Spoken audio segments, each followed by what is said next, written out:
Usapang boxing, Gabriel Santissima panalo sa round 1 knockout.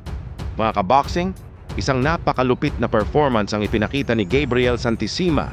Nagtapos ang laban sa pamamagitan ng first round knockout. Malinaw na ipinakita niya ang kanyang matinding lakas, bilis, at precision sa loob ng ring. Pagbukas pa lamang ng unang round, agresibo na agad si Santissima.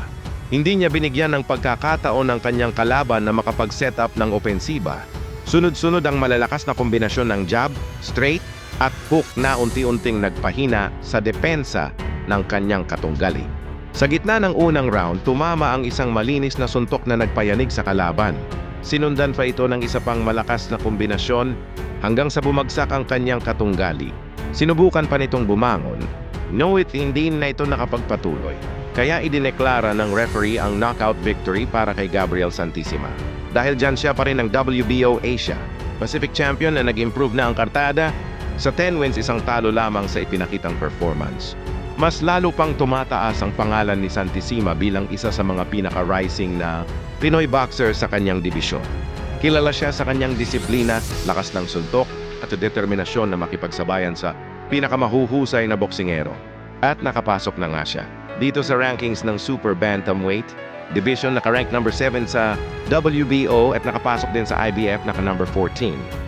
Kung magpapatuloy ang ganitong klase ng panalo, posibleng mas malalaking laban at mas matataas na ranggo ang naghihintay sa kanya sa mga susunod na buwan. Maraming boxing fans ang umaasang makikita siyang lumaban para sa mas prestigyosong mga titulo. Ano sa tingin ninyo, mga kaboxing?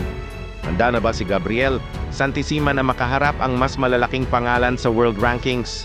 Samantala sa kabilang banda, mga kaboxing, breaking news, Brandon Figueroa versus Tomoki Kameda, opisyal ng inanunsyo. Mga kaboxing, malaking balita sa featherweight division dahil opisyal ng inanunsyo ang inaabangang sagupaan nila Brandon Figueroa at Tomoki Kameda. Isa itong laban na maaring magkaroon ng malaking epekto sa takbo ng world title picture sa on the 26-pound division. Si Brandon Figueroa ang kasalukuyang WBA featherweight champion at kilala sa kanyang walang tigil na pressure, mataas na work rate at matitinding kombinasyon.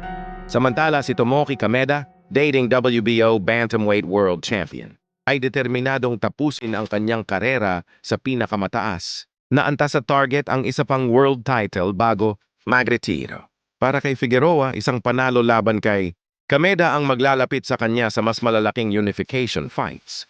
Ngunit para kay Kameda, ito na ang pagkakataon upang patunayan na kaya pa rin niyang makipagsabayan sa mga elite fighters sa featherweight division.